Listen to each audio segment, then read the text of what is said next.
لو ما ذاكرتش هزعل منك، لو ما لمتش ألعابك هبطل أكلمك، لو ما سمعتش كلامي هبطل أحبك. كلمات بنستخدمها بدون قصد أو ما بنكون قاصدين المعنى الحرفي لإلها ولا شايفين التأثير النفسي اللي ممكن تسببه هاي الكلمات لأولادنا. الأطفال محتاجين إن هم يحسوا بالحب والأمان والانتماء من أول حلقة في حياتهم اللي هي الأقرب لإلهم، الأم والأب، وهذا لازم يكون تحت الحب الغير مشروط. شو يعني الحب الغير مشروط؟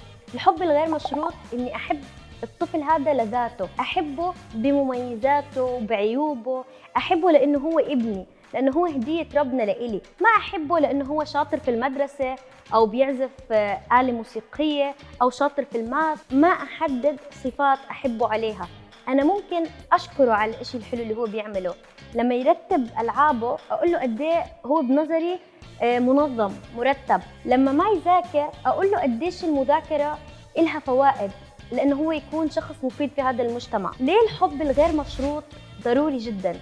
أولاً لأنه بيبني ثقة بالنفس عند الأطفال، بيقوي العلاقة بينك وبين طفلك وبيخليه ما يخاف. يعني الطفل هون لما بيتصرف بأريحية، بيتصرف على طبيعته وهو مش حاسس بأنك أنت رح تكرهه لمجرد أنه هو فشل في شغلة معينة. الإحساس بالحب الغير مشروط نعمة، ممكن الإنسان يعيش عمره كلها ممتن للأشخاص اللي حبوه حب غير مشروط بحياتهم. كيف نعبر عن الحب الغير مشروط؟ واحد، إنه نحن نستخدم كلمات حلوة فيها مدح، فيها إشعار الطفل بإنك أنت ممتن للي هو عم يعمله، زي إنه مثلاً نحكي له برافو اللي أنت عملته اليوم كتير حلو، ونحاول إنه نحن نأكد على السلوك الإيجابي.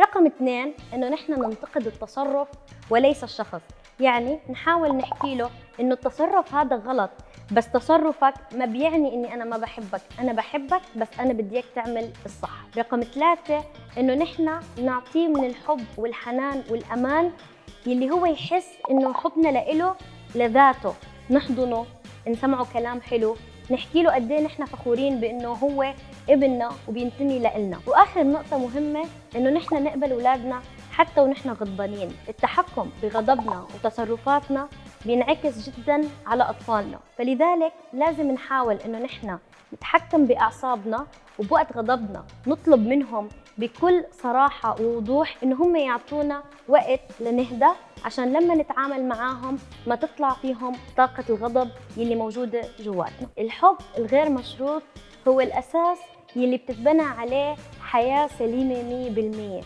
الحب الغير مشروط هو إنك تحسس طفلك بالحب، بالأمان، بالسعادة، إنك بتحبه بغض النظر عن أي شيء. حبوا أولادكم مثل حبكم للبحر، مهما كان الموج عالي بضل جمال البحر موجود فيه.